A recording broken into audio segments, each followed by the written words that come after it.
जीवन को आसान बनाने के लिए बदलाव को करें स्वीकार, खुशियों से भर जाएगा घर संसार। दार्शनिक दृष्टि से देखा जाए तो जिसका जन्म हुआ है उसकी मृत्यु निश्चित है। श्री कृष्ण ने भी गीता में प्रतिपादित किया है, जातस्य ही ध्रुवो मृत्यु ध्रुवम जन्म मृतस्य च। धन वैभव यश सब क्षणभंगुर है। मृत्यु का स्मरण ही जीवन को गंभीर और अर्थवान बनाता है। जैसे यात्री सराय में थोड़ी देर रुककर आगे बढ़ जाता है। श्रीमद् भागवत महापुराण धर्म दर्शन और आचार का अक्षय स्रोत है।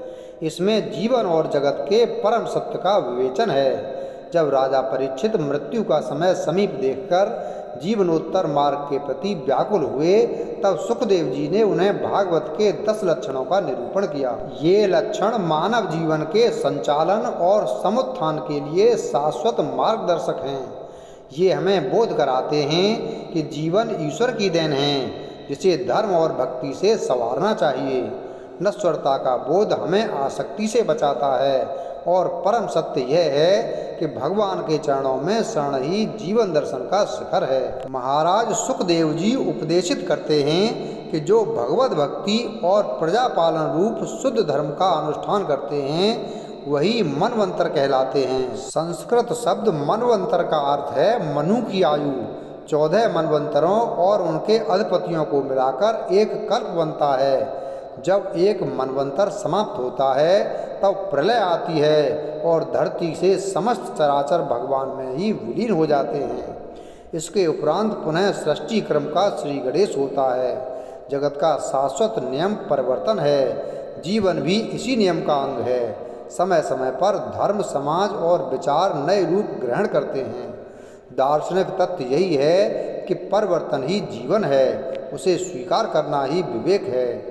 जो व्यक्ति समय के साथ अपने आचरण और विचारों में शुद्ध परिवर्तन लाता है वही जीवन में सफलता और संतुलन प्राप्त करता है। जगत की संपूर्ण गति का अपने मूल में लय होना निरोध है। जब परमेश्वर योग निद्रा में शयन करते हैं तब संपूर्ण सृष्टि अपनी उपाधियों सहित उन्हीं में विलीन हो जाती है।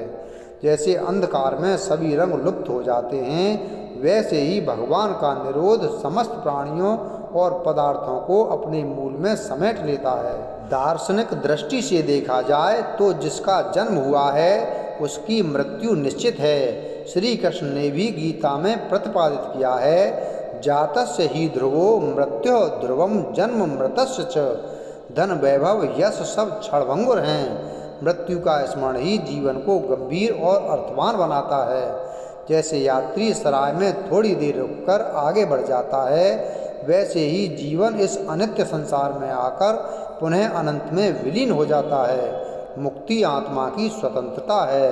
यह मृत्यु के बाद मिलने वाली कोई वस्तु नहीं, बल्कि जीवन जीते हुए भी संभव है। जब मनुष्य अज्ञान जन्य कर्ता भोक्ता भाव का त्याग कर अपने शाश्वत स्वरूप का अनुभव करता है और परम ब्रह्म से एकत्व स्थापित करता है, तभी वह मुक्त हो जाता है। मुक्ति केवल शास्त्रार्थ का विषय नहीं, बल्कि आचरण में प्रकट होने वाली अवस्था है। गृहस्थ भी यदि निष्काम भाव से अपने कर्म भगवान को अर्पित करता है तो जीवन मुक्त हो जाता है। जैसे कमल जल में रहकर भी उससे अछूता रहता है, वैसे ही भक्त संसार में रहकर भी बंधनों से मुक्त रहता है। दार्शनिक तथ्य यही है कि बाह्य बंधनों का टूटना नहीं, अपितु अंतर्मन का निर्मल होना ही वास्तविक मुक्ति है।